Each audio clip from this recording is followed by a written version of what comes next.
Hi friends, ఈరోజు డిఎస్ఏకి prepare అవుతున్న అభ్యర్థులు రోడ్లపైకి వచ్చి ధర్నాలు చేయవలసిన పరిస్థితి ప్రస్తుత ప్రభుత్వం కల్పిస్తోంది.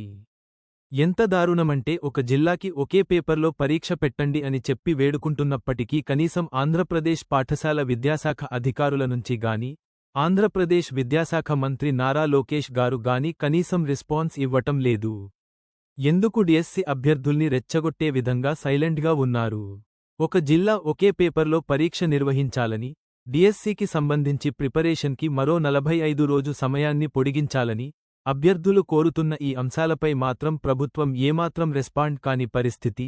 పర్సంటేజీల విషయంలోనూ అనేక రకాల సాంకేతిక సమస్యలు. వెబ్సైట్లో ఆన్లైన్ అప్లికేషన్ చేస్తున్నప్పుడు అప్లికేషన్ డేట్ మే 15వ తారీఖుతో ముగుస్తున్నప్పటికీ కూడా కొన్ని సాంకేతిక సమస్యల్ని పరిష్కరించలేకపోయారంటే ఆంధ్రప్రదేశ్ పాఠశాల విద్యాశాఖ అధికారులు ఎంత ఘోరంగా విఫలమయ్యారనేది ఈ సాంకేతిక సమస్యలు నిలువెత్తని నిదర్శనం.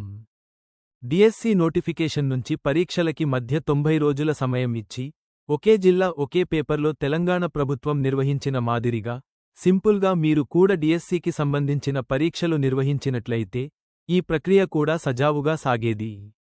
మీరు నోటిఫికేషన్లో అనేక లొసుగులు చూపించి, నార్మలైజేషన్ విధానం అంటూ రకరకాల పేపర్ల పరీక్షలు అంటూ అభ్యర్థుల్ని మానసికంగా ఒత్తిడికి గురిచేస్తున్నారు. అలా కాకుండా డిఎస్సి అభ్యర్థులు కోరిక మేరకు ఒకే జిల్లా ఒకే పేపర్ తక్షణమే స్టేట్మెంట్ ఇచ్చి అభ్యర్థులు కోరుతున్న లీగల్ డిమాండ్లపై స్పందించండి. అలా కాని పక్షాన ఈ గవర్నమెంట్ విఫలమైనట్టే.